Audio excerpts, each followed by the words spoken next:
Welcome back to my channel. Earlier we were talking about the supermarket revenue, calculating the profit. So this is a part 2 of that project. If you didn't watch the video, you can find it above or in the playlist. Let's create a pivot table on the data that we have created. So this is a supermarket sales for the 6 months, and this is the cost incurred for the 6 months for people who didn't watch the video. So now we are trying to create a pivot table and understand what is pivot table, how simple it is.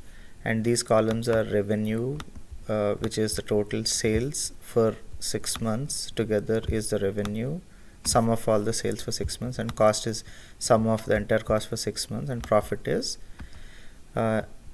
revenue minus cost. That's the profit. So these are the figures that's covered in the previous video. Now in this video, let's try to make a pivot chart, build a pivot chart, pivot table out of this data. So I am using shift and control button, pressing it together. Now I've clicked down arrow. Now I'm clicking right arrow. So this actually selects the entire table. Now what I would do is, in the above menu options, click on insert, and you see this on the left hand side corner, pivot table. Just click on the pivot table and you'll have a pop-up. And it says new worksheet or existing worksheet. Just click on OK with new worksheet and it will create a new worksheet for you. Okay, in this new worksheet, this is actually a predefined pivot table in Excel for us. So in this, how do you use it? Now on the right hand side, you see that pivot table fields are listed here. All the columns that we have created, the titles of the columns are here. Now I'll select type of product. So it brings up all the types of products that I am selling, and I'll scroll down to the most bottom, and I just want to see these three fields: revenue, cost, and profit. I just selected those three. Now you can see that it just mimicked everything, ignoring the other columns: cost from first month to month 6 and sales from month 1 to month 6. It just ignored these three things. It just brought the revenue, cost, and profit columns only, because there's other things I've selected. If you have noticed, it says sum of revenue, sum of cost, and sum of profit, and it also gave us the grand total on its own. So sum of revenue is, which means it is getting the sum of revenue that I had in the entire 6 months period, right? So now, so these are the totals from previous, we know till this. Now how is this pivot table? Now you've seen that the pivot table is missing. How do I get it back? Select on any of these records, it will come back.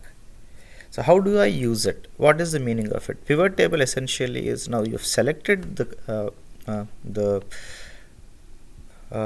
columns.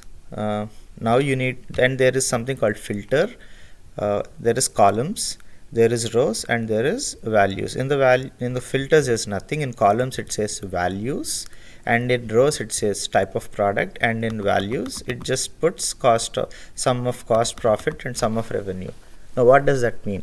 Let's try to say I want type of product column as type of product is this one. All the different types of products that we have in column A, that's type of product. So I'll say I want this under filter. I just drag and drop it. I select it, drag and drop into filters. See what happened on the left hand side. The pivot table auto adjusted, saying now this is a filter, and you just have to select. It's giving you multiple options. I can select multiple items, or I can select one item. Here I'm just selecting drinks and click OK. Now I'll see the sum of revenue for the drinks in 6 months, cost that I incurred, and the profit I got in drinks. Okay, interesting. I am analyzing meat. I'm seeing how much of a profit does meat make. Oh, meat is making good profit, $2,000. And how about vegetables?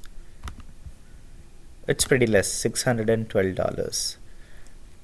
So now I'll select all, select multiple entries, and OK. And this is the entire revenue, but it doesn't show you what it is. In order for you to see, you just have to come back to the right hand side and put that product in the rows so that you can see everything. You can do the filter here also under row. You can select couple of either everything, or you can deselect all by clicking select all. It deselects.